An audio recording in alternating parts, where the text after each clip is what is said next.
నవరసంబులుకు నాట్య మయూరియై మూల శబ్దంబుల మోక్షహంస. నవరసంబులుకు నాట్య మయూరియై మూల శబ్దంబుల మోక్షహంస. పరమ పవిత్రమౌ పరమాత్మ గీతయే నేడు నాట్యం వాడుచుండెగనుమా. పరమ పవిత్రమౌ పరమాత్మ గీతయే నేడు నాట్యం వాడుచుండెగనుమ. మునిరతనార్యులు మోదిల్లు శిష్యుండు, మునిరతనార్యులు మోదిల్లు శిష్యుండు సహజాచలుని కంఠ శబ్దరీతి. అజ్ఞానతిమిరంబులంతంబుజేయ అనాదిబోధను వినుము ఆర్యులార. అజ్ఞానతిమిరంబులంతంబుజేయ అనాదిబోధను వినుము ఆర్యులార. వినుము ఆర్యులార. తెలిపే జ్ఞానేశ్వరుల్ గీతం దివ్యరీతి. తెలిపే జ్ఞానేశ్వరుల్ గీతం దివ్యరీతి. ఆణిముత్యమీ గ్రంథము అచలులార. ఆణిముత్యమీ గ్రంథము అచలులార. ఆదరించిరి గీతను అచల ఋషులు గురుని వాక్కుగా గ్రహించి గురుతుగనుడు. ఆదరించిరి గీతను అచల ఋషులు గురుని వాక్కుగా గ్రహించి గురుతుగనుడు. హరి ఓం శ్రీ గురుభ్యో నమః. ఓం నమో భగవతే వాసుదేవాయ. ఓం నమో నారాయణాయ. ఓం నమః శివాయ.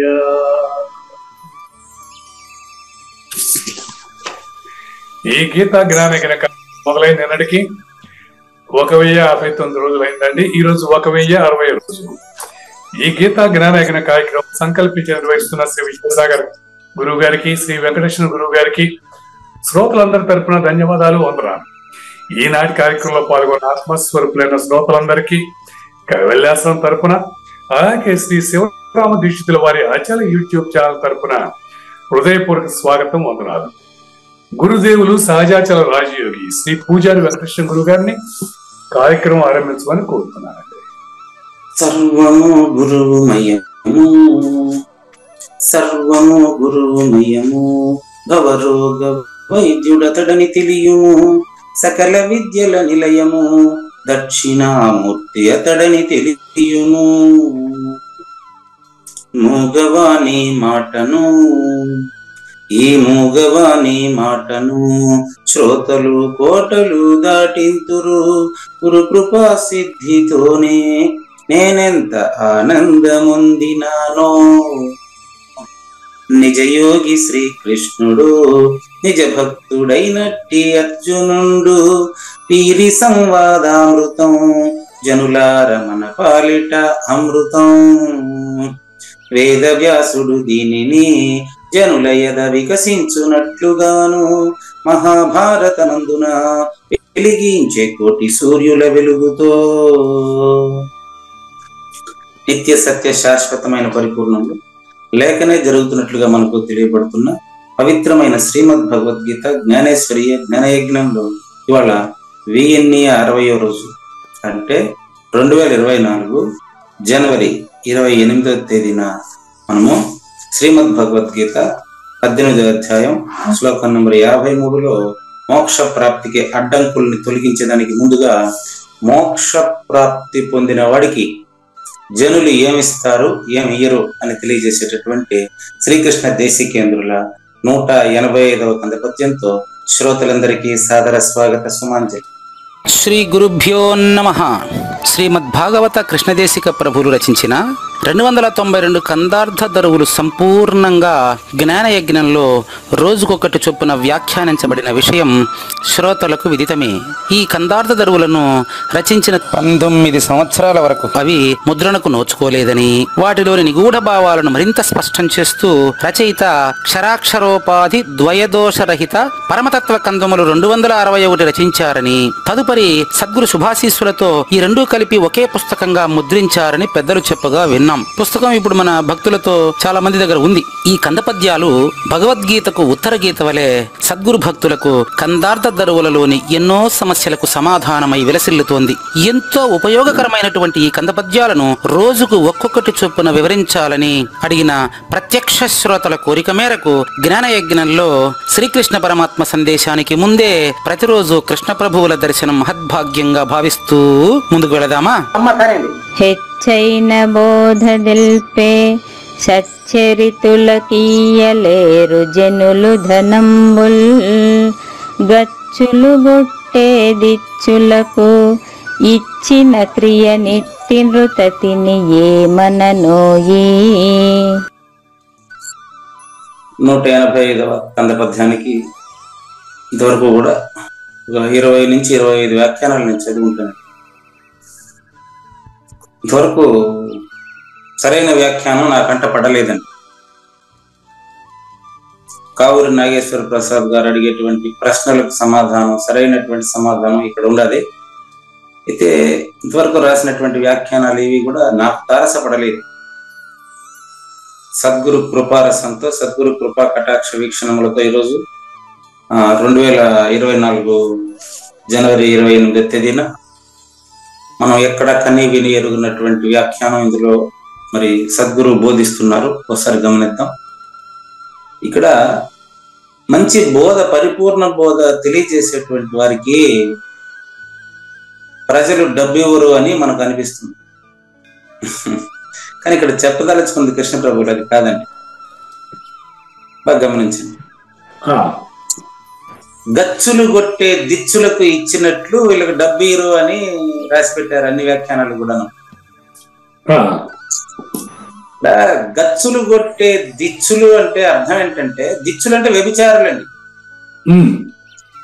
చలన మనస్తత్వంతో ఇప్పుడు నేను మీ ఇంటికి వచ్చి పరిపూర్ణ బోధ చెప్పేటప్పుడు మిమ్మల్ని పొగిడితే మీ నుంచి నాకు డబ్బులు కానుకలు వస్తాయని పొగిడే వాళ్ళు గచ్చులు కొట్టే దిచ్చులు. అంతవరకు అది క్లియరే. మరి వాళ్ళకు మాత్రం మీరు డబ్బు ఇస్తారే, పరిపూర్ణత బోధ చెప్పేటటువంటి నీకు జన్మరాహిత్యం కలిగించేటువంటి మాకు డబ్బు ఇవ్వండి అన్నట్టే రాశారు. ఇంతవరకు రాసిన వ్యాఖ్యానాలు 2024 వరకు. తప్పు కదా? అట్లా కృష్ణప్రభు ఉద్దేశం అదేనా?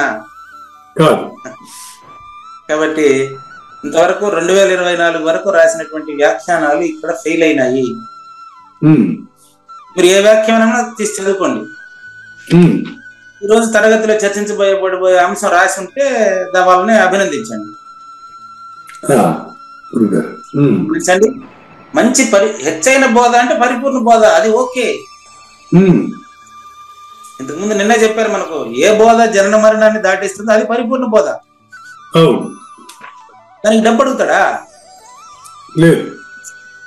కానీ కృష్ణ ప్రభువులు రాసిన దాన్ని ఎలా వ్యాఖ్యానం చేశారు ప్రజలంతా ఇంతవరకు చేసిన వాళ్ళు, 2024 వరకు చేసిన వాళ్ళు అంటే మంచి పరిపూర్ణ బోధ చెప్పేటువంటి మంచి వాళ్ళకి డబ్బు ఇయ్యరు మీరు. పనికిరాని ఎరుకు బోధలు చెప్పే వాళ్ళని మీరు ఆదరిస్తారు, వాళ్ళకే మీరు డబ్బులు ఇస్తారు. మాకంతా ఈలేరు కదా అని రాసి పెట్టారు.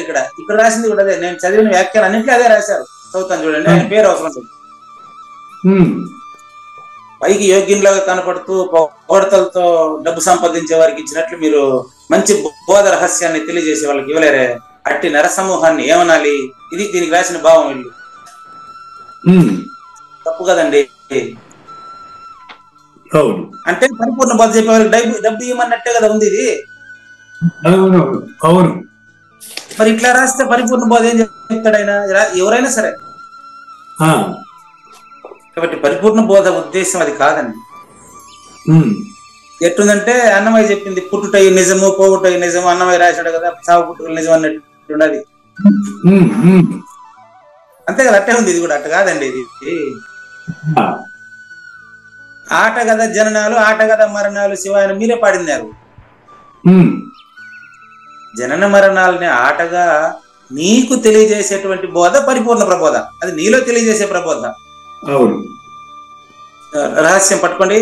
అప్పుడు ఆయనకు డబ్బు ఇచ్చేదానికి నువ్వు ఉండవా?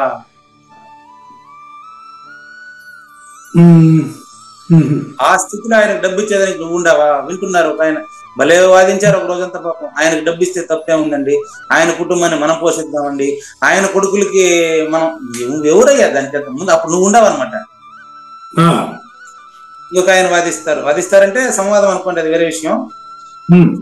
పరిపూర్ణ బోధ చెప్పేటువంటి గురువు గారికి ఏం అవసరం లేకపోయినప్పటికీ ఆయన కుటుంబంలో ఉండే వాళ్ళ పిల్లలకి ఏదన్నా ఉద్యోగం చూపించడం మన ధర్మం కదండి అంటాడు ఈయన. ఈయన ఆయన కంటే ఈయన గొప్పడేమో. ఎంత కేవలం జనన మరణాల్లో ఉండేటువంటి విషయాలేనండి.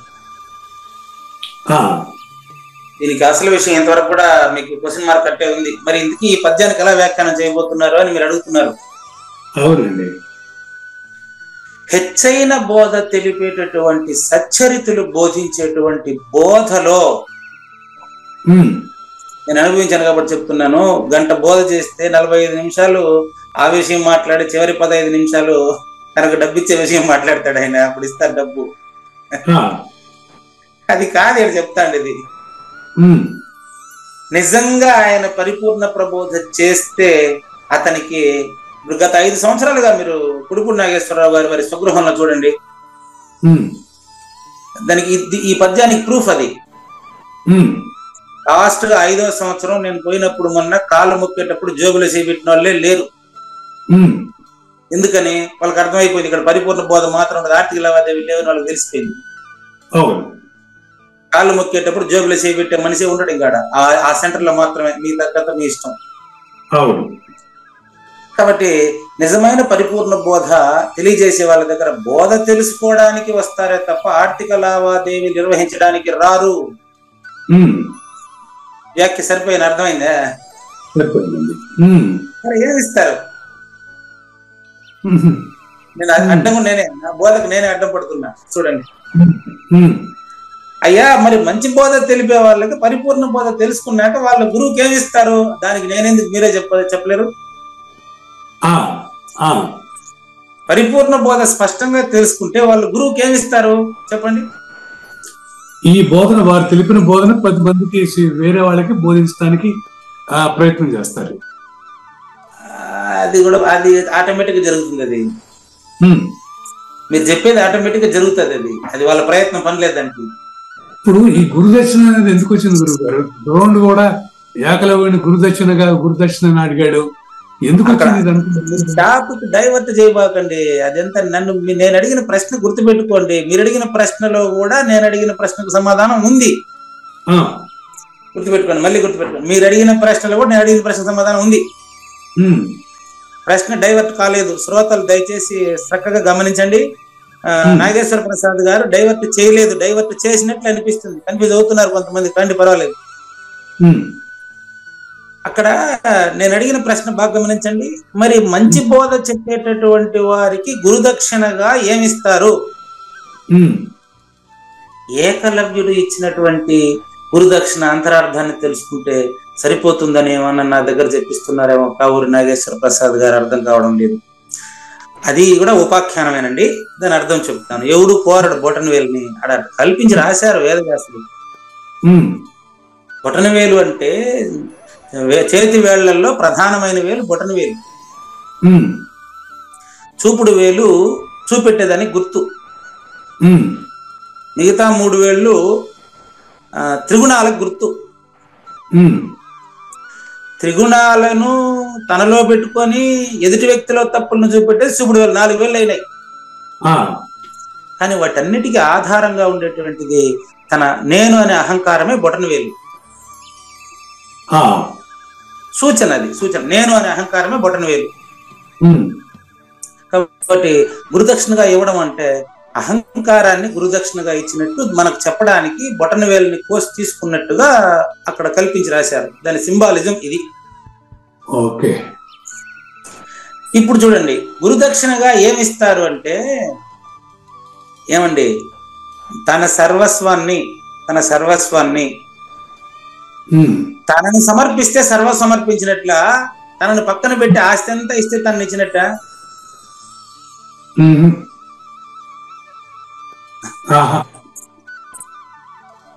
అదే తననిచ్చేస్తే తనకే మంచిది. తనని ఇచ్చేస్తే ఆ సర్వస్వము గురువుదిగా భావించి అతను అప్పటి నుంచి అశరీరుడుగా ప్రవర్తిస్తాడు. మొదటి లైన్ అయిపోయింది చూసుకోండి. హెచ్చైన బోధ తెలిపే సచ్చరిత్రులకు జనులు ధనం ఇవ్వరు, తననిచ్చేస్తారు. కానీ ఇప్పుడు ఈ రోజున మఠాధిపతులు ఎవరు వచ్చినా కూడా చూశాను, వాళ్ళకి కానుకలు ఇస్తున్నారు కదా గురుగారు, ధనం ఇస్తూనే ఉన్నారుగా. ఇవ్వంది ఎవరికి? దేంట్లో తీసుకున్నా కూడా, ఏ మఠాధిపతి అని తీసుకోండి, వాళ్ళందరికి ధనాలు ఇస్తున్నారు వీళ్ళు.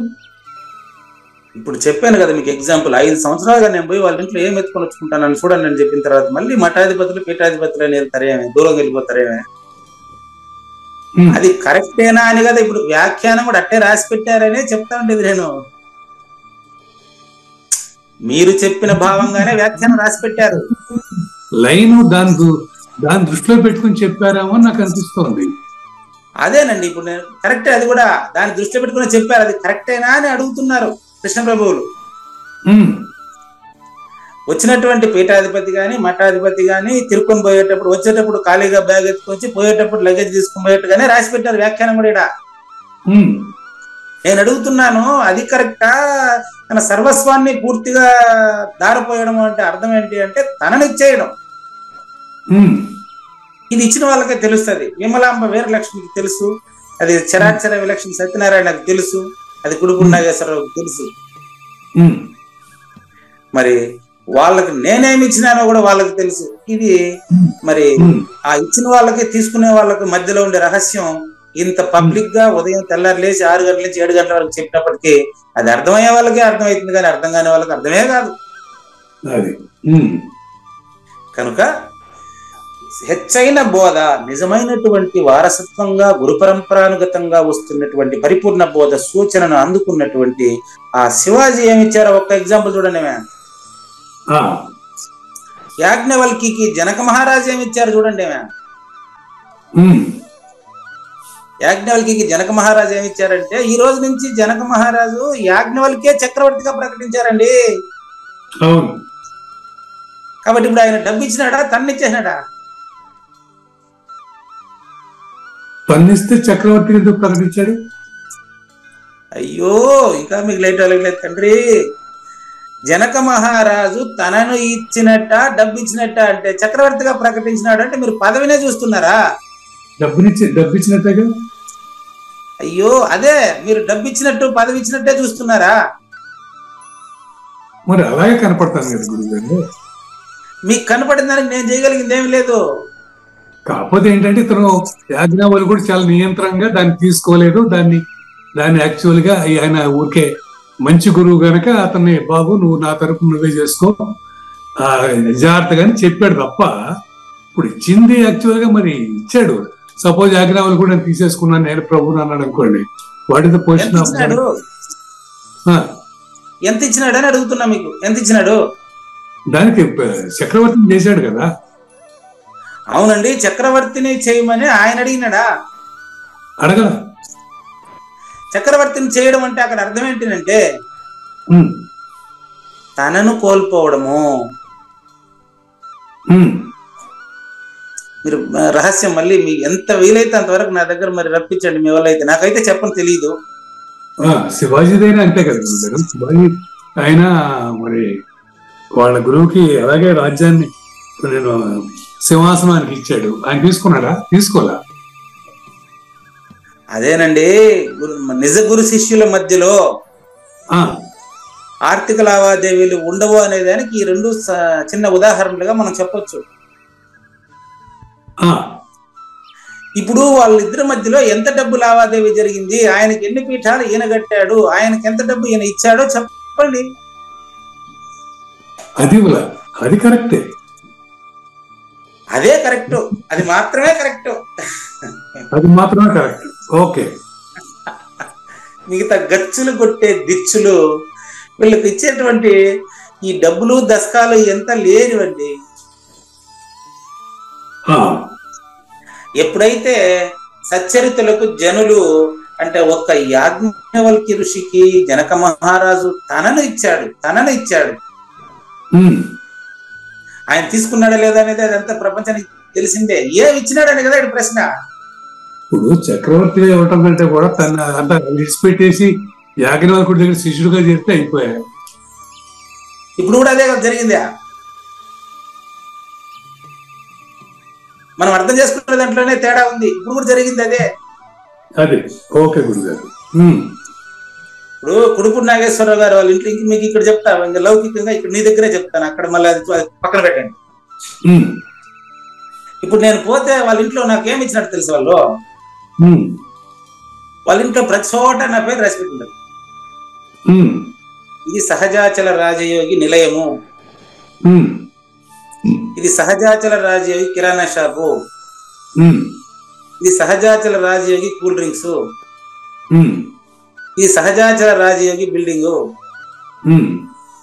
అని కడల్లా నా పేరు రాసి పెట్టినారు. ఏమో అర్థం కావట్లేదు నాకు. ఇప్పుడు అర్థమవుతాను, ఈ పద్యం చూస్తేనే అర్థమవుతాను. అంటే ఇప్పుడు వాళ్ళు నేను పోయేసి అక్కడ వాళ్ళ ఏమంటారు అది క్యాష్ కౌంటర్ లో కూర్చుంటాను పోయి క్యాష్ కౌంటర్ లో కూర్చుంటానే కానీ ఇప్పుడు ఎంత నాదని ఫీల్ అవుతాను. ఇక్కడ మా మా మా అబ్బాయి మా ఇక్కడ దీంట్లో ఉంటారు, ఇక్కడ కూర్చున్నట్టు అక్కడ ఫీల్ అవుతానా? లేదు.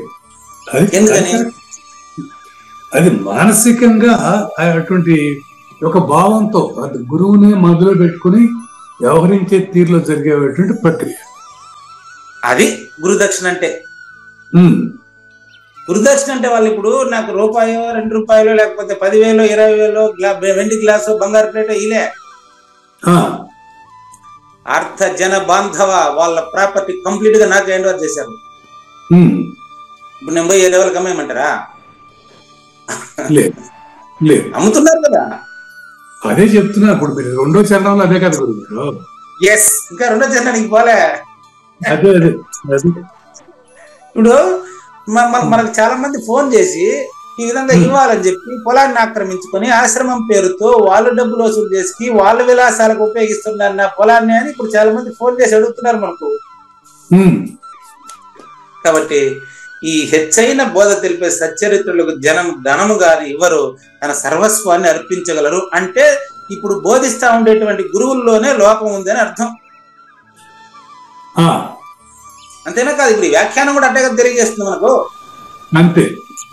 ఏమండి, రహస్యమైన ఈ బోధ చెప్పే వాళ్ళకి డబ్బు ఇవ్వలేరే, ఈ నర సమూహాన్ని ఏం చేయాలని రాస్తే ఎట్టండి? అంటే వీడు డబ్బు కోసమే బోధిస్తున్నాడా? మీరే అంతే కదా.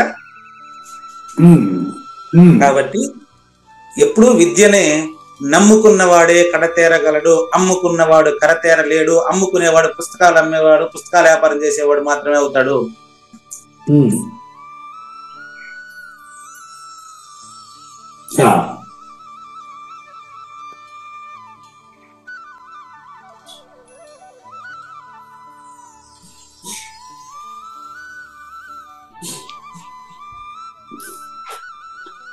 హలో గురుగారు, మ్యూట్ అయినట్టుంది. మనకి ఇంకా టైం ఒక 5 నిమిషాలు ఉందా? ఇంకా చాలా ఉంది గురుగారు. 6:40 అన్నారు అంటే 36 ఇంకో 10 నిమిషాలు ఉందండి. ఓకే, కాబట్టి చూడండి, మంచి అచల పరిపూర్ణ బోధ ఉన్నట్లు చెప్పే వాళ్ళకు నిజంగా సరైన నిజ గురువులైతే వాళ్ళను ఆర్థికంతో సరితూచరు. నిజమైనటువంటి బోధ చెప్తే నిజమైన శిష్యుడుగానే దాన్ని అవగాహన చేసుకుంటే ఆ గురువు గారిని మరి తన దక్షిణామూర్తిగా భావించి అతనికి తన సర్వస్వాన్ని అర్పిస్తారు తప్ప అతని బోధకు వెలకట్టలేరు. శిష్యుగా పరిపూర్ణ ప్రబోధకు వెలకట్టరాదు. అంటే గురుగారు, ఇప్పుడు గురువుగారు ఒక పరిస్థితిని గమనించి శిష్యుడు ధన సహాయం చేశాడు అనుకోండి, తప్పు ఎలా అవుతుంది? అది గురువుదే కదా.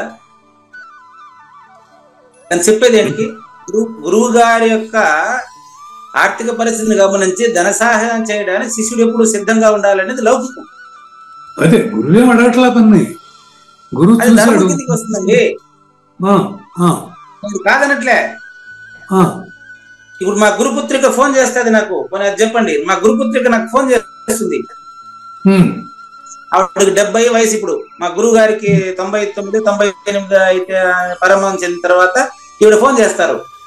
ఉమ్, ఏం వెంకటేష్, నాకు జగనన్న పెన్షన్ ఒకటే సరిపోతుందా, నేను ఎట్ట బతికేది అంటారు. ఉమ్, సరేనమ్మా, నీకు సపరేట్ గా అసలు గురుపుత్రిక అంటే తమాషా అనుకున్నారా మీరు? ఉమ్, నా సర్వస్వం నీకేనమ్మా, వచ్చేయమ్మా ఇంటికి, కట్టు బట్టలతో వచ్చేయి తల్లి, కంప్లీట్ గా నేను చివరి దాకా నేనే చూసుకుంటాను, లక్షణంగా నేనే నీ బిడ్డ అనుకోమ్మా అని చెప్పిన. ఉమ్, మరి అది ఎట్లా, ఆమె ఏమంటారు తెలుసా? ఉమ్, అటు కాదు వెంకటేష్, నీకు గురుభక్తి ఎంత ఉంది చెప్పు, 50,000 1,00,000 రూపాయల, నువ్వు ఎంత ఇస్తావు చెప్పు, ఆ, ఏం చేయమంటావు ఆమె? ఎంత ఇవ్వమంటారు చెప్పు, మీరే చెప్పండి, ఎంత ఇవ్వమంటారు? ఆడ గురువే అడగలేదు, గురుపత్రిక అడగడంలో అర్థం లేదు. మరి గురువు గారు మీరు అన్నట్టుగా నేను గురువు గారిని పిలిచానండి. ఆ, ఈ మాట గురువు గారికి కూడా చెప్పానండి. ఆయన ఈ పాస్ పుస్తకాలు, ఆయన బ్యాంక్ పాస్ పుస్తకాలు, ఆయన బీరో ఓపెన్ చేసి అన్ని చూపించారండి. ఉమ్, ఇది నా పరిస్థితి నాయన, నువ్వు ఎక్కడా కూడా డబ్బులు ఆర్థిక లావాదేవీలు నేర్పేంత పరిస్థితి నాకు లేదు, నువ్వు పిలిచినావు మహా సంతోషం అయినా, నాకు కొడుకు ఇంత సంపాదిస్తాడు, కూతురు ఇంత సంపాదిస్తాడు, ఈ కూతురికి ఇంత ఆదాయం ఉంది, వచ్చే వాళ్ళు ఇంత ఇస్తున్నారు, ఈ విధంగా డబ్బుల పరంగా నాకు ఎలాంటి ఇబ్బంది లేదు, నా తదనంతరం కూడా మీరు ఎవరు కూడా నాకు డబ్బులతో మీరు ఏం చేయాల్సిన అవసరం లేదని స్పష్టంగా చెప్పారండి వారు. అది ఉమ్, ఈ గురుభక్తి ఎంత 10,000, 20,000, 50,000 అని అడుగుతారు. ఇప్పుడు నాకు ఫోన్ చేసి ఏం చేయమంటారు, మీరే చెప్పండి. అది గురువు అడిగిన అర్థం ఉంది, గురుపుత్రిక అడగడంలో అర్థం లేదుగా. ఇక్కడే మీరు కూడా తప్పులో కాలేయడు. గురువు అడిగితే మాత్రం గురువు అడగలేదంటే ఉంటే మళ్ళీ అడిగితే అర్థం ఉందంటే అడగలేదు, గురువే అడగలేదు అంటున్నా నేను. తప్పండి, గురువు గారు అడగరండి, శిష్యుడి బాధ్యత అండి. నేను శిష్యుడు ఇవ్వడంలో తప్పులేదు, నేను ఏదో చెప్పలే. ఆ, గురువు గారు అడగడు, అవును, శిష్యుడు ఇవ్వకుండా ఉండడు. అది క్లియర్, అది యాక్సెప్టబుల్. మాట పట్టుకొని గురువు గారు చుట్టుపక్కల మంది మార్బలంతో అడిగించి ఈ విధంగా చేయడం ఎంతవరకు సబబు అని ఈ పద్యంలో తెలియజేస్తున్నారండి. క్లియర్. హెచ్చైన బోధ తెలిపే సచ్చరితులకు గురు పరంపరాగతంగా వస్తున్నటువంటి అచల పరిపూర్ణ గురుమూర్తి దక్షిణామూర్తికి అసలు డబ్బు ఆయన ఆశిస్తాడా? లేదు, వెలకట్టరాదు. ఏమి ఇవ్వాలి? తన కంప్లీట్ గా తను అతనికి సమర్పించబడుట అంటే అర్థం ఏంటంటే గురువు ఆస్తి, గురువు ప్రాపర్టీ కదా తనది. మొత్తం గురువు ప్రాపర్టీ అన్నప్పుడు అతని దేహాన్ని పోషించడానికి కూడా తనకు సంక్రమించిన సంపాదనను ఉపయోగించడంలో తప్పు లేదండి. అక్కడ ఏం చెప్పారు? ఆసనం, శయనం, వస్త్రం, తన వెహికల్, తన కారు అతనికి ఉపయోగించవచ్చు, తన బైక్ అతనికి ఉపయోగించవచ్చు, తన ఇల్లు అతనికి ఉపయోగించవచ్చు, కంప్లీట్ గా ఉపయోగించవచ్చు. కానీ బంగారు డబ్బు ఇచ్చేది, ఆయనకి మళ్ళీ వారం వారం పిలిపించేది, 4-5 వేలు ఇచ్చి పంపించేది, మీ ఆస్తి ఎంత ఖరీదు కూడా సరిపోదు. ఇట్లాంటి పనులు చేయబాకండి. వాళ్లకు వసతి కల్పించండి, భోజనం ఏర్పాటు చేయండి, బోధ చెప్పమని చెప్పండి. అక్కడ వచ్చిన 2 రోజులకి వాళ్ళ డబ్బులు లెక్కేసుకుంటున్నాడు, ఏం చేయమంటావు చెప్పు? చాలా మంది వచ్చారు కదా నా దగ్గరికి, వచ్చి కూడా పోయినారు కదా. వచ్చేటోళ్ళలో నాకు తెలిసి అందరూ నాకు ఇచ్చిపోయే వాళ్ళు, కానీ నా దగ్గర తీసుకునే వాళ్ళు ఎవరు ఇంతవరకు కనిపించలేదు నాకు. నాకు ఇచ్చిపోయే వాళ్ళు అంటే ఎరుగాతే తెరగలే వచ్చారు. ఆయన కూడా నాకే కొన్ని మర్మాలు తెలియజేసిపోయారు. అవధూత ఆశ్రమం నుంచి ఒక బృందం వచ్చారు. గృహప్రవేశం తర్వాత వచ్చిన వాళ్ళు ఎంత సద్గురు నిలయానికి, వాళ్ళు చాలా విషయాలు నాకు చెప్పి నాకు బోధించిపోయారు. నా నుంచి ఎవరు పైసా తీసుకుపోవట్లేదు అసలు, అంత నాకు ఇచ్చిపోయే వాళ్ళే. కాబట్టి నిజానికి నా నుంచి ఎవరు పైసా తీసుకునే అవకాశమే లేదు. అందరూ నాకు ఇచ్చిపోయే వాళ్ళండి వచ్చిన వాళ్ళని. కాబట్టి ఎన్నో మర్మ ధర్మాలని తెలియజేసేటటువంటి సద్గురుమూర్తికి తనను పూర్తిగా సమర్పించాలని తప్ప వాళ్లకు కల్పించేటటువంటి ఆసనము, శయనము, తిండి ఇవంతా అసలు లెక్క పెట్టకూడదండి. ఇచ్చినానని చెప్పనే కూడదండి, వాళ్ళదేనండి. వాళ్ళవే కదా. సద్గురు నిలయం అని చెప్పిన తర్వాత మీ ఇల్లు కదా ఇది. అక్కడ ఏం చెప్పా ఆ రోజు, నేను కాదు చెప్పింది, దైవం నా దగ్గర చెప్పించారు కదా. ఏం చెప్పించారు? మీరు వీడియో పెడతాడు మళ్ళీ ఆయన. విన్నారా? గృహప్రవేశం రోజు ఏం చెప్పించారు నా దగ్గర పూజారి? మీరు విన్నారా? లేదు గురుగారు. చిత్తూరు జిల్లా కార్వేట్ నగరం పరిసర ప్రాంతాల్లో మీకు ఏదైనా ఇతర పనులు ఉన్నప్పటికీ సద్గురు నిలయానికి రండి. అక్కడక్కడ లాడ్జీల్లో దిగుబాకండి, రెంట్ కోసం ప్రయత్నించబాకండి, తిండి కోసం ప్రయత్నించబాకండి.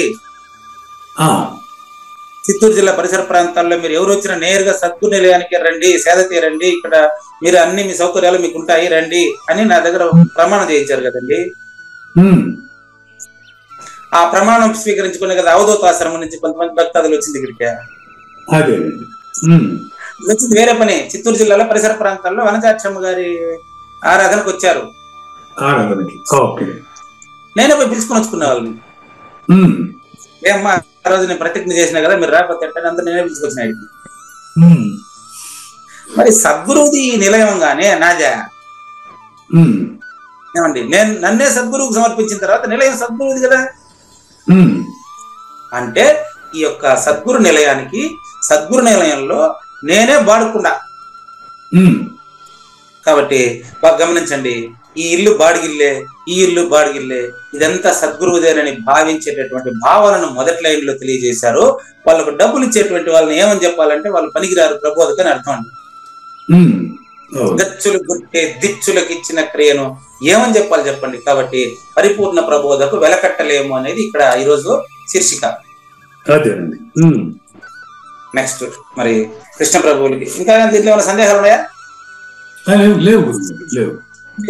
కృష్ణ ప్రభువులకు ధన్యవాదాలు తెలియజేస్తూ మనము జ్ఞానయజ్ఞం 2వ భాగం 18వ అధ్యాయం శ్లోకం నంబర్ 53 కానివ్వండి. అహంకారం బలం దర్పం కామం క్రోధం చ పరిగ్రహం విముచ్య నిర్మమ శాంతో బ్రహ్మభూయాయ కల్పతే అంటారు. మనకు దీనికి నిన్న ఊరికే చదివి వదిలిపెట్టాం అంతే కదా. అరిషడ్ వర్గాలని మరొక రకంగా తెలియజేశారండి ఇక్కడ. ఈ 3 శ్లోకాలు ఒక గుత్తి అని చెప్పాను మీకు. 3 శ్లోకాలు ఒక గుత్తి అంటే ఒక సెట్ అన్నమాట.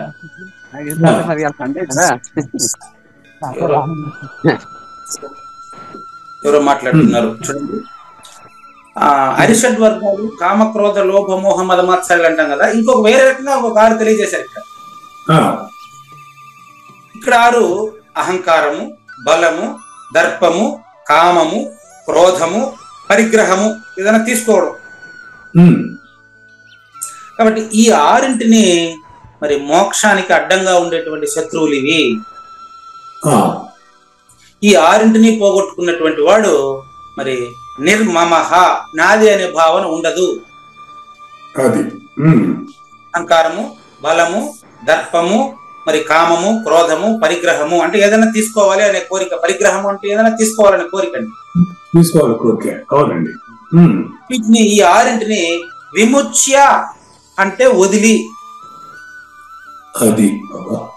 ముచ్య అంటే వదలడం అండి. విముచ్య అంటే మళ్ళీ కలగకుండా వదలడం. ఇప్పుడు జన్మ వచ్చినట్టు భావిస్తున్నాను కదా, మళ్ళీ జన్మలోకి రాకుండా వదలడమే విముచ్య. మరి అటువంటి వారికి బ్రహ్మభూయాయ కల్పతే, వాళ్ళు అనాది నిర్వికల్ప పరబ్రహ్మముగా అపరోక్షము చెందుటకు అర్హులు. ఎట్లా అనేటువంటి విషయాన్ని మనకు జ్ఞానేశ్వరి చాలా క్లియర్ గా ఎక్స్ప్లెయిన్ చేస్తున్నారండి. 6:37 టైం, 40 నిమిషాలు వస్తున్నారు కదా మీరు. 6:04 లాగినేనమ్మా. అవునండి.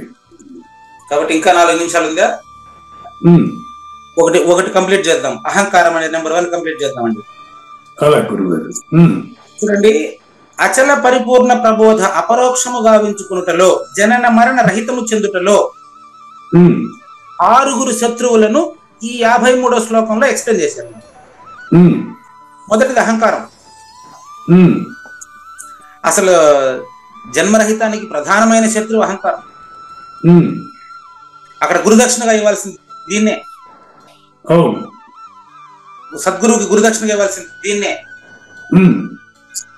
ఈ విజయ యాత్రలో అచల పరిపూర్ణ గురుమూర్తి చేత ఏదైతే మోక్షాపేక్షతో జన్మరహితాన్ని తెలియగోరి వెళ్ళాడో దానికి అడ్డం పడతా ఉండే శత్రువులు యారు? వాటిలో మొదటిది అహంకారం అండి. దాన్ని ఎలా ఓడించాలో ఒకసారి చూద్దాం. ముఖ్య శత్రువు దేహమును గురించిన అహంకారం. అది ఈ అహంకారం ఎలాంటిదంటే మనిషిని చచ్చిన తర్వాత కూడా వదలదండి. అది ఓకే. చచ్చిన తర్వాత వదలదు. ఇది సావుకు ముందు ఇచ్చేయండి అది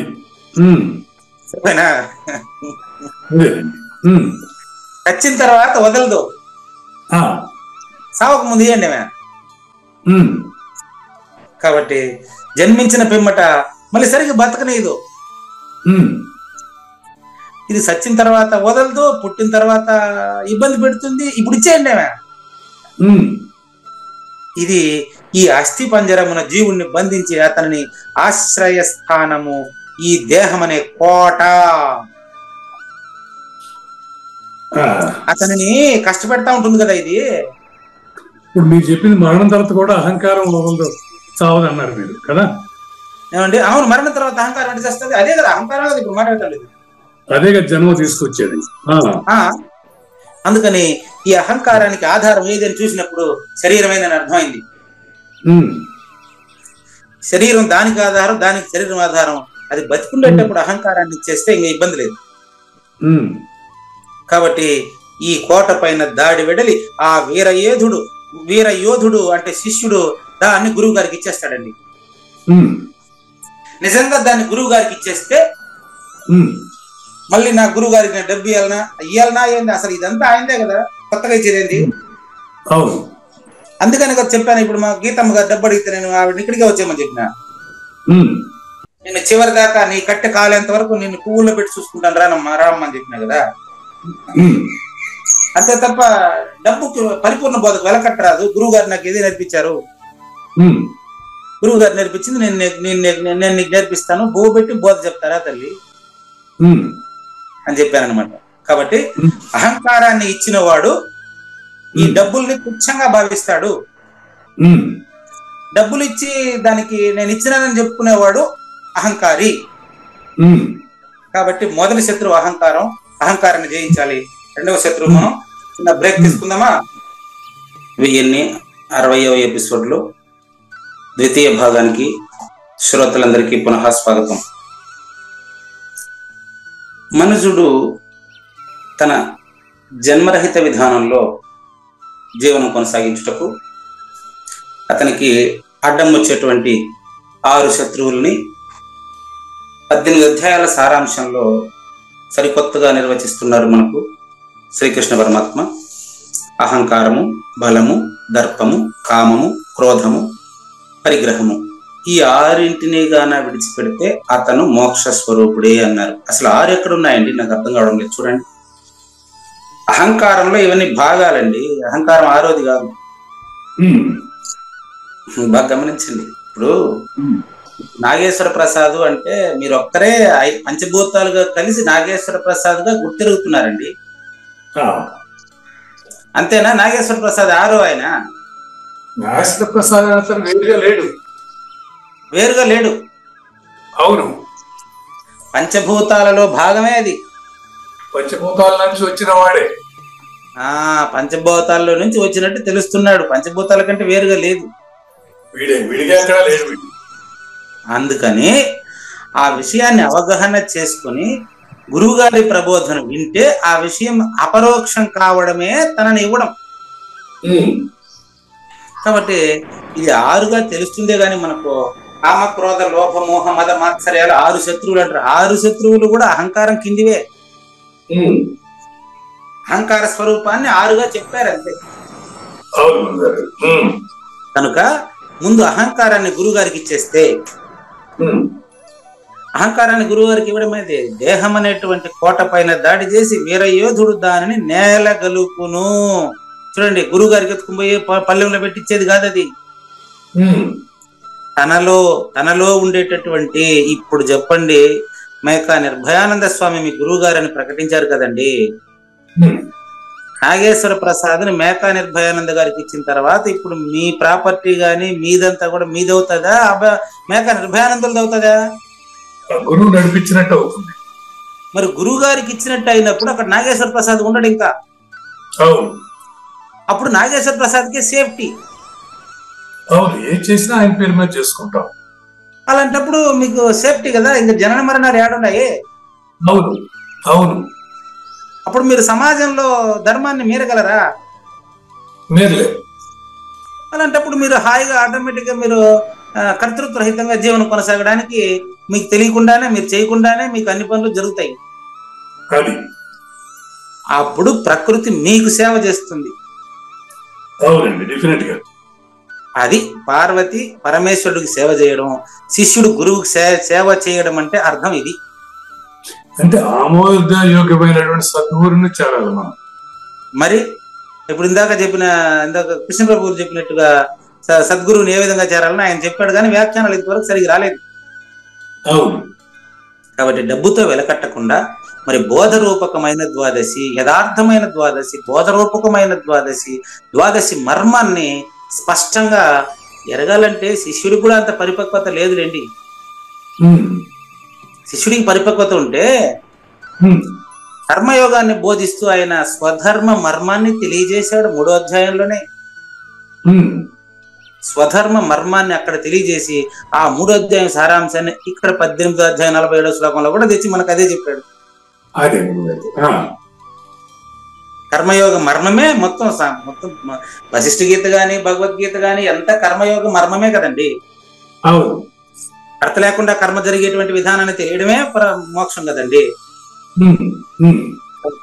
ఈ కోట పైన దాడి వెడలి అంటే దేహంలో ఉండేటువంటి అహంకారాన్ని ముందు మట్టి కలిపినాడంటే ఇవన్నీ లేనివే కదా. ఒకసారి చూద్దాం. నెంబర్ 2, అతని రెండో శత్రువు బలం. బలం, ఈ బలము అంటే అర్థం చెప్తానండి. బలము అంటే అర్థం ఏంటంటే ప్రాణము అని అర్థం అండి. బలము అంటే ప్రాణం. చూడండి, ఇప్పుడు ప్రాణం అహంకారాన్ని ఇచ్చిన తర్వాత అంటే మనసుని ఇచ్చేసిన తర్వాత ప్రాణం ఉండేదైందా? కాబట్టి ఇతనికి చావు లేదు. దేహానికి మాత్రమే చావు, ఇతనికి లేదని చెప్పేదానికి వీలు లేదు కనుక ఎప్పుడైతే నాగేశ్వర ప్రసాద్ అది ఆ దేహం పూర్తిగా నిర్భయానందుల వారిదని భావించారో అప్పుడు ఆయనకు సృష్టి స్థితి లయములు జననాలు మరణాలు వీటి పదంతా ఆటగా తెలిసిపోతుందా లేదా? అప్పుడు చూడండి, దాని ప్రాణముల్ని కూడా గొనును. దాని ప్రాణములు కాదు, ఆ అహంకారాన్ని నిలబెడతా ఉండే ప్రాణమే గురువు గారికి ఇచ్చేసిన తర్వాత ప్రాణం లేనిదైందా? ద్రౌపది సూచన ఇదే కదా, తానోడి నన్నోడినా నన్నోడి తానోడినా అని. ఏమయ్యా, ఇప్పుడు నాగేశ్వర ప్రసాద్ గారు చేసిన సూచనను బాగా గమనించండి. ఆయనకి గురువు గారికి బతికుండేటప్పుడు నేను అది ఇచ్చినా ఇది ఇచ్చినా హాస్పిటల్ ఖర్చు పెట్టినా ఆయనదే కదా ఆయనకి ఇచ్చిన, నువ్వు ఇచ్చినట్టు ఎట్ట అయింది నాయన? గుర్తించి ఆలోచించండి. సద్గురు నిలయమో అని బయట బోర్డు వేసుకున్నావు, ఆయన ఫోటో పెట్టుకున్నావు, అప్పుడు ఆయన తోటలో పూసిన పూలే కదా ఆయనకి అర్ప చెప్తాండవో. ఆయన శిష్యుడికి వచ్చిన జీతంలో నుంచే కదా ఆయనకు నైవేద్యం పెడతాండవో. అప్పుడు నువ్వు తీసుకునేదంతా ప్రసాదమే, నువ్వు తినే ప్రతి తిండి ప్రతి నీళ్లు అంతా నీ దేహానికి జరిగేదంతా ఆయన పెట్టిన భిక్ష కదా నీకు. అంతే అంతే, బాగుంది, చక్కని సూచనండి. మరి ఇప్పుడు నువ్వు లేనివాడు అయినావు కదా, నీ ప్రాణం ఆయన ప్రాణం కదా. ప్రతిదీ గురు ప్రసాదమే. ఇది ఇప్పుడు ఏకత్వం, దీన్ని ఏకత్వం అంటారు గాని గురువు గారి కొడుకుని నేను కాపాడతా ఏం మాట్లాడండి ఇవంతా? ఎవరితో వాళ్ళు కాపాడుకోవాలి. అంతమంది ఉండారా? గురువు గారి కొడుకు వేరే, గురువు వేరు వేరే, ముగ్గురు ఉండారు మీరా? కాబట్టి గమనించండి, ఇది అంటే లక్ష్యార్థం బాగా అవగాహన అయిన వాళ్ళకు, సాధన సంపద ఉండే వాళ్ళకు మాత్రమే అవగాహన అవుతుంది. దానికి నేను చేయగలిగింది ఏం లేదు. విషయములు అనేటువంటి పేరు వస్తానే ఈ శత్రువు 4 రెట్ల కంటే ఎక్కువ ఆవేశంతో లేచి నించుకుంటాడు. ప్రాణం అనేది అదే పణం బాత పొనం కూడా ఏంది నిక్కిమా అట్లా అంటారు తమిళంలో ఒక సామెత. తమిళంలో సామెత ఉందండి. మీరు మ్యూట్ అయ్యారా? ఓకే. తమిళంలో పణం కుడుపు నాగేశ్వరరావు గారు ఇంకొక మేము బందీలు అయినట్టున్నాం చూడండి, మమ్మల్ని విడుదల చేయండి.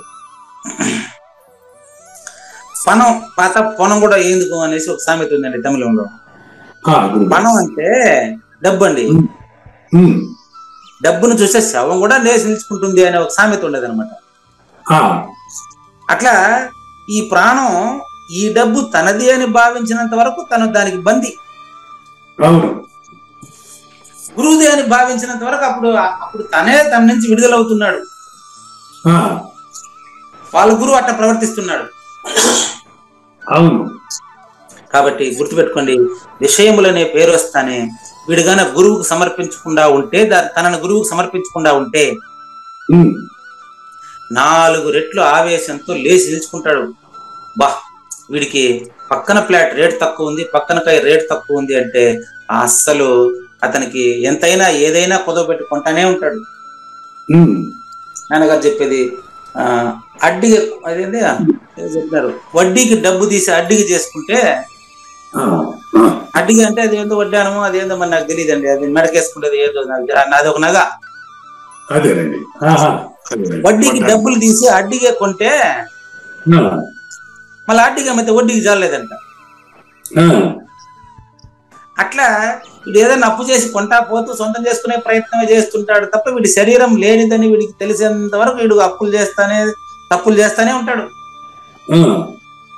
వీడి శరీరం సద్గురువుదే అని అవగాహన అయిపోయిన తర్వాత అప్పుడు వీడు కొత్తగా అప్పులు చేసి కుప్పలు పెడతాడు. మళ్ళీ ఎందుకు చేస్తాడు అప్పు? అప్పులేని సంసారమైన పాటే చాలు, తప్పులేని జీతమొక్కదారమైన చాలు అంటాడు అన్నమయ్య. కాబట్టి అప్పుడు అంటే తనుమన ధనముల్ని అంటే తనను పూర్తి గురువుకు సమర్పిస్తే తన ప్రాపర్టీ పూర్తిగా గురువుదిగా భావిస్తాడు. ఇప్పుడు మీరు చెప్పింది బాగుంది. డబ్బు నాది అనుకుంటే బందీ, డబ్బు గురువుది పెడుతుందా? అంతే కదా. అది కాబట్టి దీన్ని చూడు, విషయములు అనే విష ప్రవాహం అండి ఇది. ఈ ప్రాణం అనేది అదే ప్రాణం నన్ను గురువుకు సమర్పించి ఉంటే నా ప్రాణం గురువు గారిది అనుకుంటే అప్పుడు ఈ ప్రాపర్టీ అంతా కూడా గురువు గారిది, చూసి ఖర్చు పెట్టుకోవాలి. కాబట్టి దోషములన్నింటిపైన దీని పెత్తనమే ఉంటుంది. అహంకారం చేసే ప్రతి దోషం పైన దీని పెత్తనమే ఉండేది. నిద్రపోయేంత వరకు గుమ్ముంటాడు, నిద్ర లేచినాడంటే ఒకటే గోల, అది ఇది ఆడు బాగలేదు ఈడు బాగలేదు, నాకేం లేదండి. మిత్రుడు అంటాడు వెంకటేశు, నాకేం పెద్దగా ఎటువంటి వ్యామోహం లేదండి, నాకు ఎలాంటి వ్యామోహం లేదు అసలు. నా కూతురు కొడుకు వీళ్ళిద్దరి పైన మాత్రమే వ్యామోహం, భవిష్యత్తులో వీళ్ళు ఎలా బతకబోతారో నేను లేకపోతే ఇదొక్కటే నాకు, ఇంక నా మీద నాకేం లేదు. అంటే కూతురు కొడుకు ఎలా బతకబోతారో అంటే అక్కడ అర్థం ఏముందంటే దాంట్లో నా కూతురు నా కొడుకు అనేది ఉండాలి,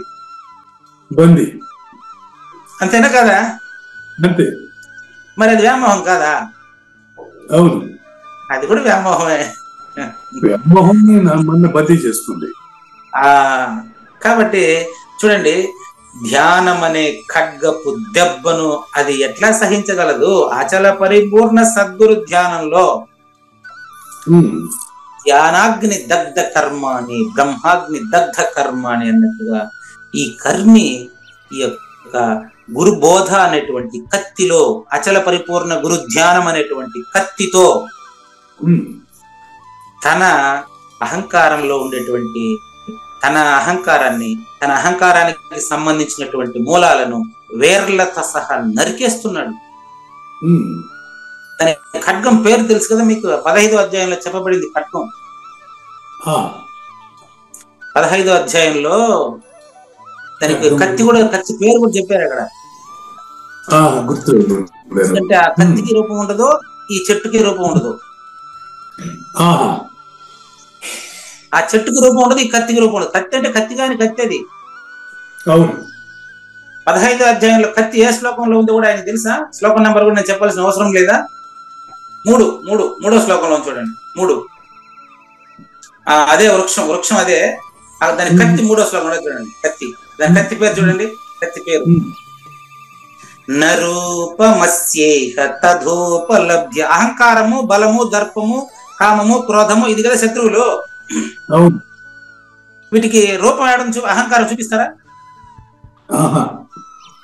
చూపిస్తారా? చూపిరు. ఉహు. అందుకనే దానికి నరూపము. ఇహ ఈ ప్రపంచంలో ఈ యొక్క అశ్వత్థ వృక్షానికి రూపము లేదు. అశ్వత్థవృక్షానికి రూపం లేదు, అహంకారానికి రూపం లేదు. అవును. కాబట్టి గురువు ఇచ్చే కత్తికి రూపం ఉండదు. అవును గురుగారు. ఇప్పుడు చెట్టు అక్కడ చూపించారు కానీ అశ్వత్థ వృక్షం అంటే వేర్లు మరి పైకి, కొమ్మలు కిందికి ఉన్నాయంట.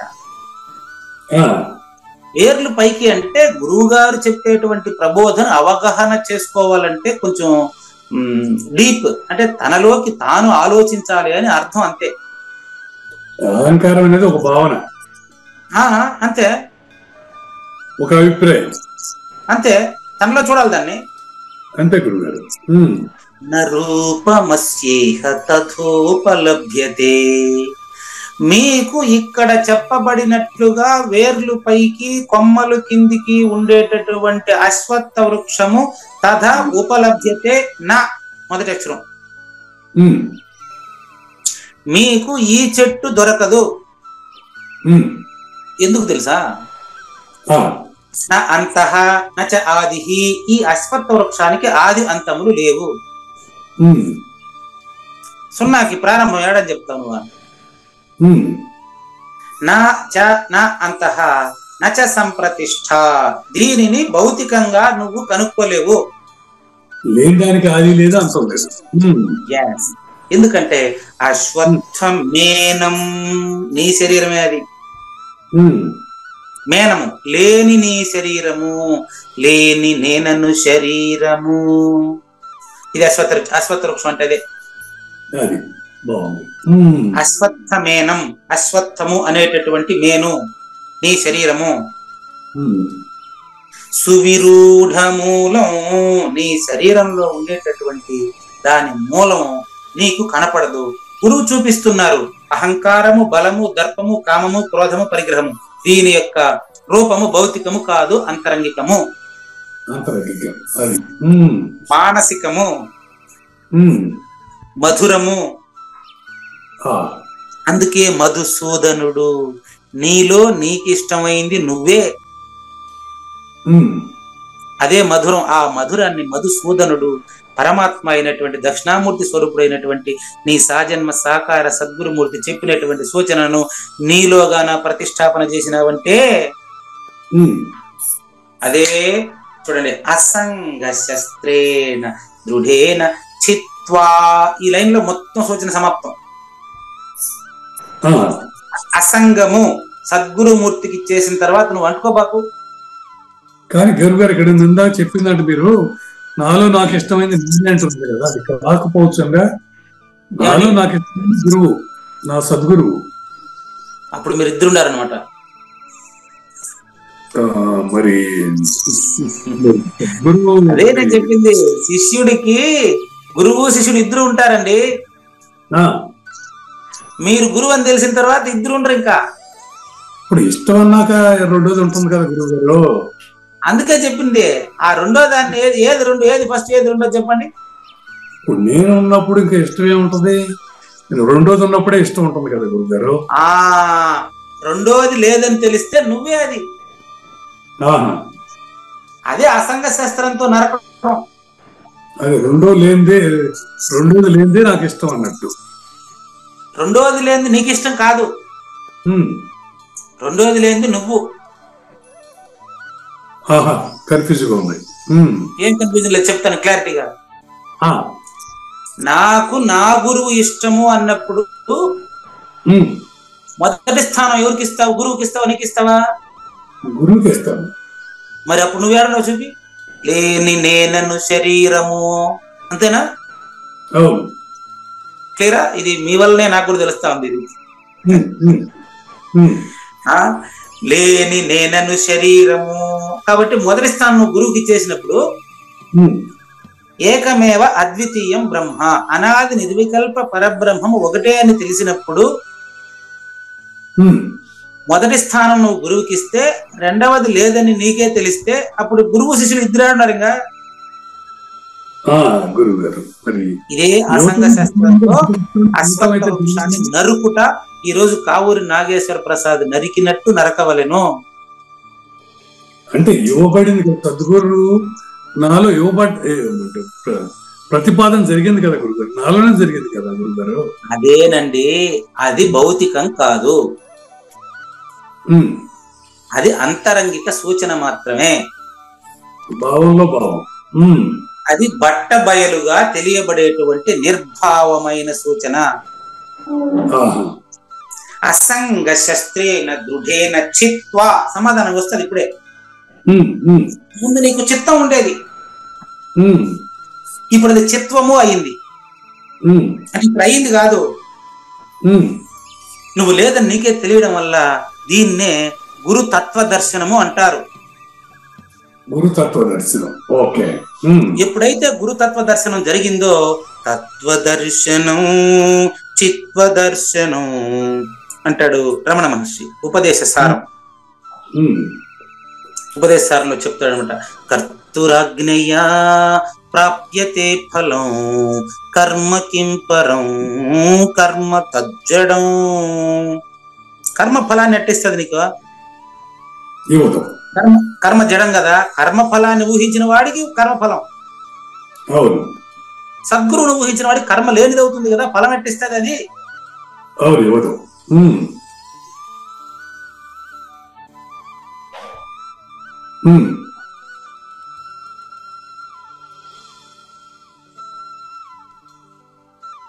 గురుగారు మీ మ్యూట్ అవుతుంది గురుగారు. ఎస్, కనుక అసంగ శస్త్రంతో దృఢమైన చిత్తంలో అహంకారాన్ని సద్గురువుకు సమర్పించినటువంటి అప్పుడు ఉండే సూచన పేరు చిత్వ దర్శనం అంటారు, దాన్ని చిత్వ అంటారండి. ఆ చిత్వ దర్శనంతో ప్రాణము లేనిదగును, రెండైందండి. అంటే సద్గురు ధ్యానము అనేటటువంటి ఆ యొక్క ఖడ్గంతో అసంగ శస్త్రంతో ఆ యొక్క అహంకారాన్ని తెగ నరికేయండి. నెక్స్ట్ నంబర్ 3 అండి, దర్పము. ఇవన్నీ కూడా అహంకారంలో భాగాలేనండి. ఇప్పుడు ఈ చూడండి, మధురంగాను సుఖంగాను తోచేటటువంటి నేను అనేటువంటి విషయం బురఖాను కప్పుకొని ఉన్నది ఏదంటే అహంకారం. అది సింగిల్ గా ఉండదు, ఈ 5 కలుపుకొని ఉంటది. అది ఏది? ప్రాణము, తర్వాత బలము, తర్వాత దర్పం. ఇప్పుడు నెక్స్ట్ దర్పం చూడండి, అది ఎట్టుంటది? దర్పం యొక్క స్వరూపం చెప్తున్నాడండి జ్ఞానేశ్వరుడు.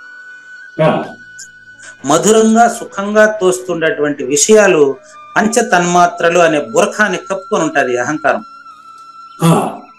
అదే దర్పం అనేది. దర్పం ఎప్పుడు కూడా ఎట్టుంటుందంటే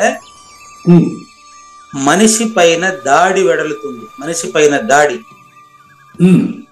మనిషి పైన దాడి. ఏం దాడి చేస్తుంది మనిషి పైన అంటే విషయాలు దాడి చేస్తాయి. అహంకారం వీక్ అయినప్పుడు, గురువు గీయకుండా ఉన్నవనికి అహంకారం, గురువు గీయకుండా ఉన్నటువంటి అహంకారం విషయాలకి దాసోహం అయిపోతుంది.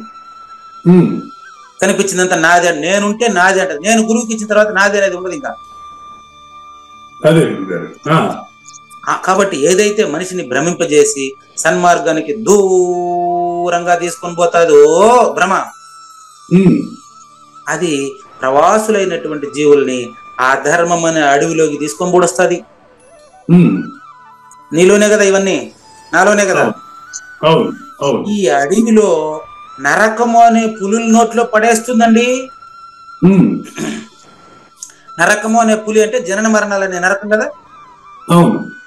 అట్టిదైనటువంటి నమ్మించి నాశనం చేసేటువంటి దర్పము అనే శత్రువుని కూడా సద్గురు వాక్యం అనేటువంటి ఖడ్గంతో ఒక నరికేయి. కాబట్టి అహంకారము, బలము, దర్పము 3 శత్రువుల స్వరూపాన్ని మీకు చూపించారు. నరకడం నరకపోవడం వినే వాళ్ళ ఇష్టం. నెంబర్ 4 కామము. నెంబర్ 4 కామం గురించి అండి. చూడండి, ఇట్లా గొప్ప గొప్ప తాపస్సులు కూడా దేనికి భయపడతా ఉంటారు తెలుసా? కామానికి. ఒక ఆయన ఎగ్జాంపుల్ చెప్తూ అంటాడు. ఎగ్జాంపుల్లో చెప్తాడు ఒక సన్యాసి. ఇప్పుడు చూడండి, నేను పెళ్లి చేసుకున్నాను అనుకోండి అంటూ, ఇప్పుడు ఈ వయసులో నాకు ఎవరు పిల్లనిస్తారులేండి అంటాడు. 70 సంవత్సరాలు ఒక ఆయన అంటాడు, భగవద్గీత వ్యాఖ్యానం రాసి, నా కూతురు లాంటి వయసు ఉండే అమ్మాయి పక్కన కూర్చుంటే కూడా నాకు ఒక లాగా ఉంది అంటాడు. ఇది గొప్ప, ఇది దానికి భయపడటమే కదా. ఆయన ఉన్నది ఉన్నట్లు ఆలోచన చెబుతున్నాడు, ఆయన తప్పేమి లేదడా. చూడండి ఈ రీతిన గొప్ప గొప్ప ఆయన అంటున్నాడు కదా, నా కూతురు వయసు అని అంటున్నాడు కదా. అంటే పక్కనున్న అమ్మాయిని కూతురుగా భావించాలనే ఉంది ఆయనకి. కానీ గురువుకి ఇవ్వలేదు. అది అది అది అసలు విషయం. గురువుకి ఇవ్వట్లేదు. గురువుకి ఇచ్చేదానికి అహంకారం, అది ఏంటి అడ్డం వచ్చేస్తాడు అవి. కాబట్టి గొప్ప గొప్ప తాపసులు భయపడుతూ ఉన్నారు అంటే దానికి ఉదాహరణ చెప్తానండి. చూసుకోండి, భయపడేటువంటి ఆ యొక్క క్రోధము వంటి మహాదోషం దేంట్లో నుంచి పుడుతుందో దాని పేరే కామం. దేని స్వభావం అయితే పూర్తి చేసిన కొలది ఖాళీ అయిపోవచ్చునుట, పోషించిన కొలది ఉగ్ర రూపం ధరిస్తా ఉందో దాని పేరే కామం. ఈ శత్రువుని 3వ అధ్యాయంలో చక్కగా ఎక్స్ప్లెయిన్ చేసి లాస్ట్ 43వ శ్లోకం వరకు ఎక్స్ప్లెయిన్ చేశారు మనకు కామం అనేది. కామరూపం జహి శత్రుం మహాబాహో, కామరూపం దురాసదం అంటాడు 3వ అధ్యాయం చిట్ట చివరి వరకు దీనే చెప్పారు. 43వ శ్లోకంలో చిట్ట చివరి కూడా అదే చెప్పారు. చూడండి ఎట్ట జయించాలి అంటే, ఏవం బుద్ధే పరం బుద్ధ్వా అచల పరిపూర్ణ బుద్ధితో. ఏవం బుద్ధేహే, ఏదైతే కామంతో కూడుకున్న బుద్ధి ఉందో ఆ బుద్ధిని అచల పరిపూర్ణ గురుమూర్తి ప్రసాదించిన సూచనతో సంస్థభ్యాత్మానం ఆత్మన నాలో ఉన్నటువంటి కామరూప రాక్షసిని జహి శత్రుం మహాబాహో. ఎట్లుంటది దాని పేరు? కామరూపం. కోరిక రూపంలో ఉన్నటువంటి ఆ కామాన్ని అచల పరిపూర్ణ గురుమూర్తి, నీ యొక్క సద్గురుమూర్తి దక్షిణామూర్తి స్వరూపుడైన నీ గురుమూర్తి ఇచ్చినటువంటి ఆసంగ శాస్త్రం అనే ఖడ్గంతో నరికేవయ్యా, నరికి పోగులు పెట్టు. ఆ వీరుడు అట్లా సర్వనాశనం చేసుకుంటాడు కామాన్ని కూడాను. నంబర్ 5, ఎందుకంటే ఈ కామాన్ని నాశనం చేస్తే ఆటోమేటిక్ గా ఇంకా మళ్ళీ కోపం రాదనుకుంటాను. ఎందుకంటే దాన్ని సర్వనాశనం చేస్తాను వెంటనే క్రోధం అనే శత్రువు ఆటోమేటిక్ గా నాశనం అయిపోతుంది. ఒకదాంట్లో నుంచి ఒకటి పుట్టుకొచ్చింది. అందుకే కదా అహంకారం దాని పిల్లలు ఇవన్నీ అని చెప్పింది మీకు. నుంచి బలం నుంచి దర్పం నుంచి కామం అట్లా. అందుకే కదా మనకు దీన్నే కదా ఆయన అభయానందం వేదాంత మోక్ష చెప్పిండు కదా, ఇంత చిన్న కూతురు నాకమ్మ 6 కొడుకులమ్మ అంటాడు ఆయన. ఈ 6 మందిలో అదేంటో పెద్దోడు ఉంటే ఇంట్లో అందరూ ఉంటారు, పెద్దోడు పోతే ఎవడు కనపడాడంట. పెద్దోడు అంటే ఎవరిడా? కామమే. కాబట్టి కామేశ్వరరావు మొదటోడు, వాడు పోతే మిగతా వాళ్ళు ఎవరు ఉంటారు, వాడుంటే అందరూ ఉంటారు. వాడుండేది ఎవరిలో? అహంకారంలో. కాబట్టి చెట్టును మొదలు నరికితే కొమ్మలంతా నరికేయడమే కదా. కాబట్టి కామము అనే దాన్ని నరికితే మిగతా ఆటోమేటిక్ 5 పడిపోతాయి. కాబట్టి కామ క్రోధాలు అనేది ఒకటే చెట్టు, ఒకదానికి ఒకటి జాయింట్. అది కామమును చెరబట్టిన చోటు నుంచి క్రోధం యొక్క ఆటలు సాగవు. ఇంకా ఎప్పుడైతే కామాన్ని నరికేశాడో ఇంకా క్రోధం ఆటలు ఎందుకు సాగుతుంది? లాస్ట్ నంబర్ 6 చూడండి, అహంకారం, బలం, దర్పం, కామం, క్రోధం 5 అయినాయి. ఇప్పుడు 6 పరిగ్రహం అండి.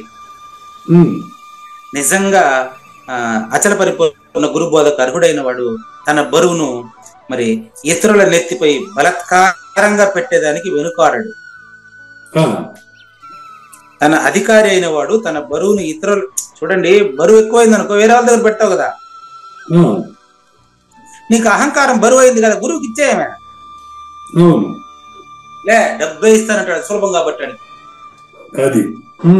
తన నేనంటాడు. ఇందాక కృష్ణప్రభులు చెప్పింది కూడా అదే. అవును, చాలా మంది అన్ని ఇస్తారు, తన నేనంటాడండి. వీడు ఏం మనిషి అండి, వీడు ఎంత దరిద్రుడు. ఎంత ఇస్తారు కానీ వాళ్ళు మాత్రం వాడు నేనంటాడు. అది కాబట్టి వేగిరమే. ఆ పద్యాలను ఎక్స్ప్లెయిన్ చేయరు. కృష్ణప్రభు అది కూడా రాశాడు, అయితే గురుదక్షిణగా నిన్ను ఇచ్చేయరా అంటాడు. ఆ పద్యం కూడా రాసినాడు ఆయన, అది వదిలేస్తారు. అక్కడ కూడా దర్పం వాళ్ళకి పోస్తారు.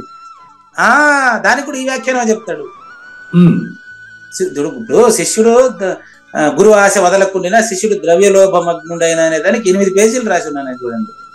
ఉమ్, కాబట్టి గుర్తుపెట్టుకోండి, ఏ పరిగ్రహమును స్వీకరించుట వలన అతని దురంతరములు రాను రాను వృద్ధి పొందిందో, పరిగ్రహము అంటే ఏదైనా పొందడం అండి. ఉమ్, ఎవడు నెత్తిపైన కూర్చొని ఉండడం వల్ల మనుషులు అనేక విధములైన దుర్గుణాలు జనింపజేస్తాడు. ఉమ్, అదే పరిగ్రహం. ఏదన్నా పొందాలా అనే కోరిక అని చెప్పాను మీకు పరిగ్రహం అంటే. అవును. మరియు జీవుని యొక్క మమత్వం అంటే నాదే అనే మమకారం అండి. అవును. మమకారమే పరిగ్రహం అండి. ఆ, ఈ మమత్వము లాఠీ పుచ్చుకుని నడిచేదానికి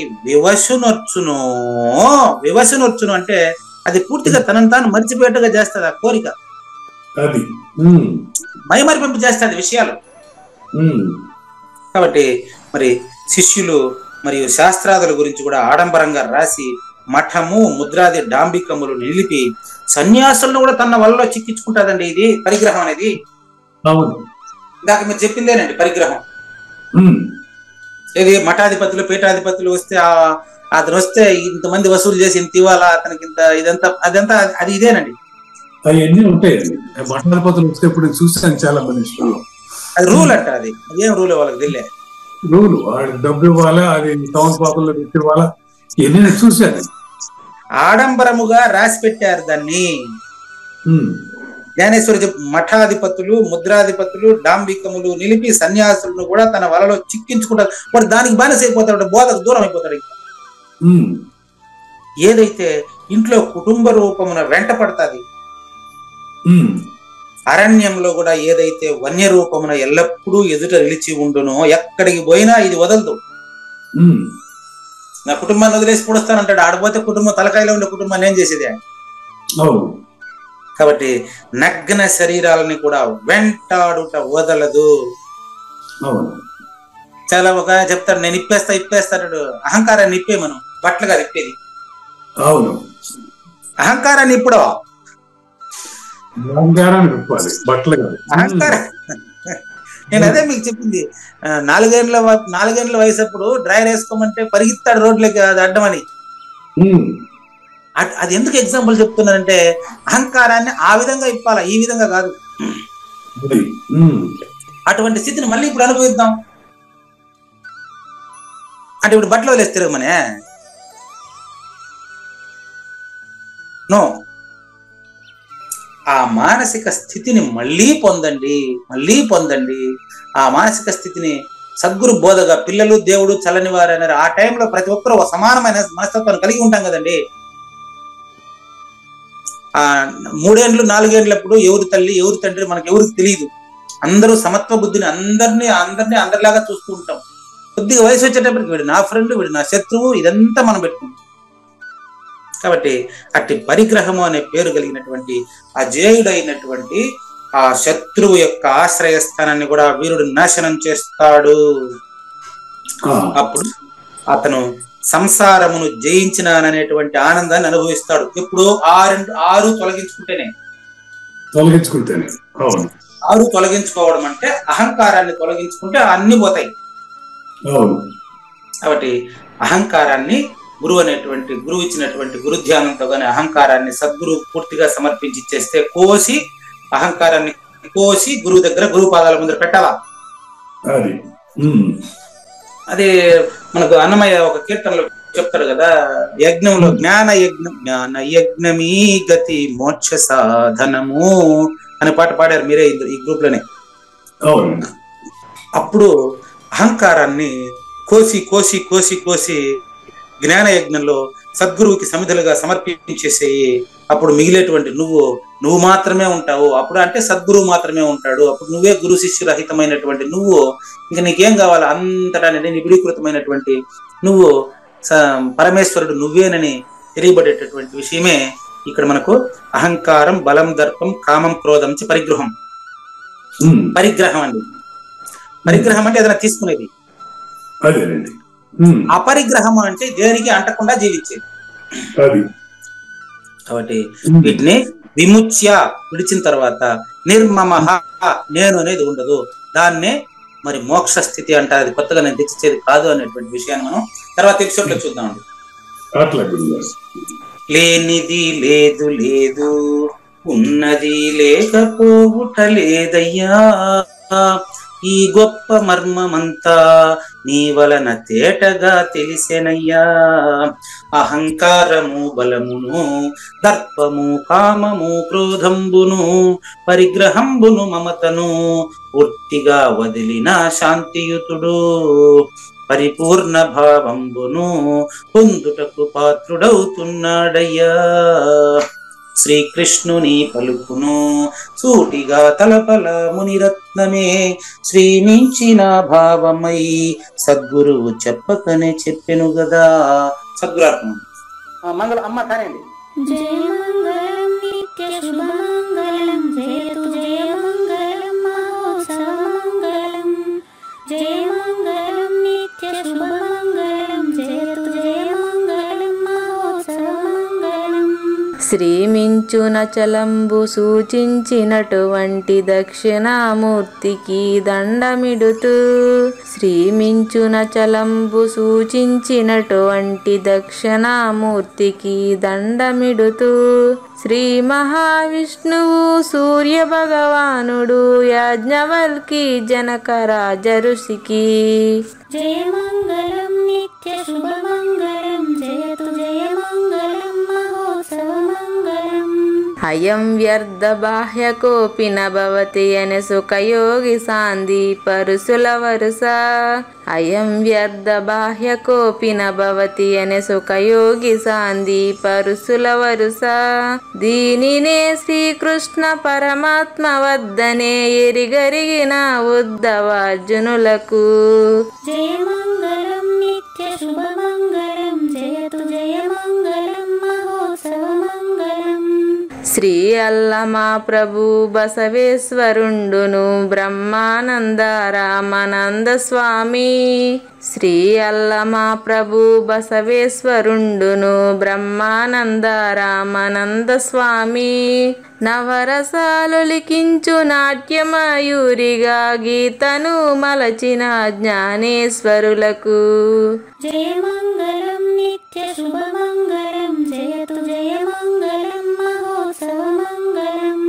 కబీరు దాసుడు సహజానంద గురుడు రామావధూతయు రాజితముగా. కబీరు దాసుడు సహజానంద గురుడు రామావధూతయు రాజితముగా. అంబికా శివయోగి శ్రీవేమన నిరంజన వెంకయ్య తిరువెంగళార్యులకును జయ మంగళం నిత్య శుభమంగళం, జయతు జయ మంగళం మహోత్సవ మంగళం. శ్రీ బృహద్వాశిష్ట సిద్ధాంతమును చేసి జనన మరణ భ్రాంతి జడుపు బాపి.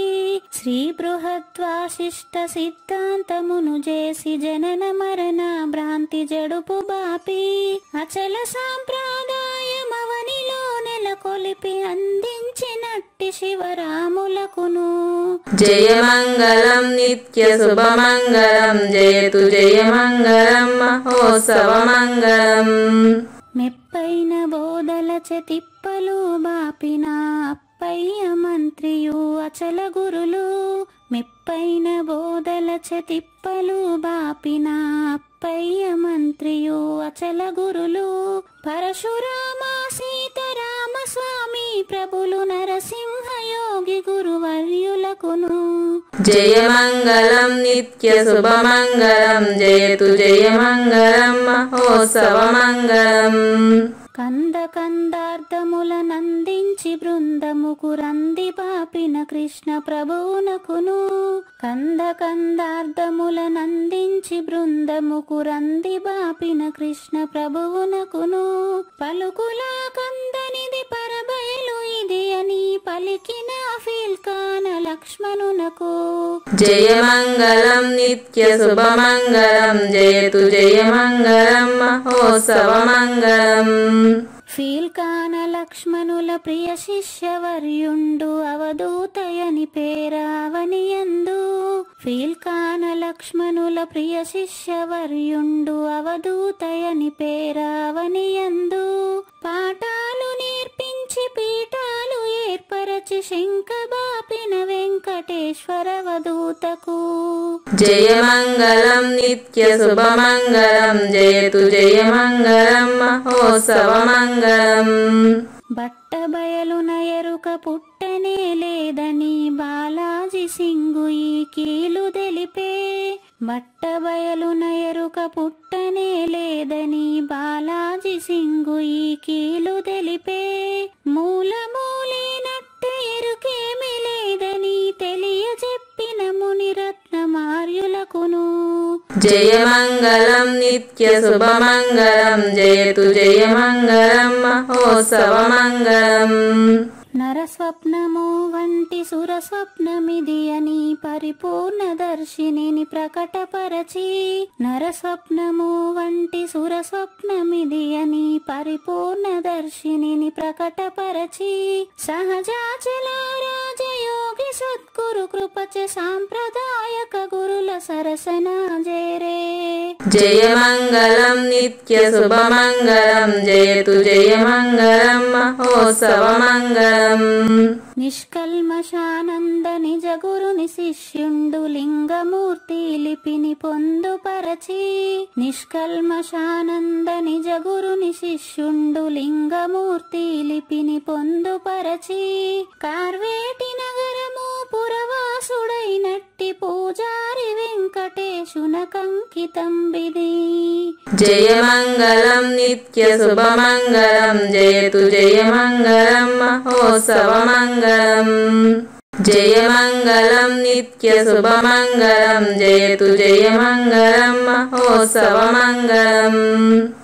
జై సద్గురు ప్రభు మహారాజ్ కి జై. జై గురుదేవ్ అండి. శ్రోతందరి తరపున వెంకటేశ్వర గురువు గారు ధన్యవాదాలు చెప్తూ శాంతి మంత్రం. పూర్ణమదః పూర్ణమిదం పూర్ణాత్ పూర్ణముదచ్యతే పూర్ణస్య పూర్ణమాదాయ పూర్ణమేవ అవశిష్యతే. ఓం తత్సత్. ఓం శాంతి శాంతి శాంతి. హరి ఓం. అశరీరం సర్వదా అస్తి శరీరం రహితం సదా అయమేవ సద్యో ముక్తి అన్యథా భ్రమకారణం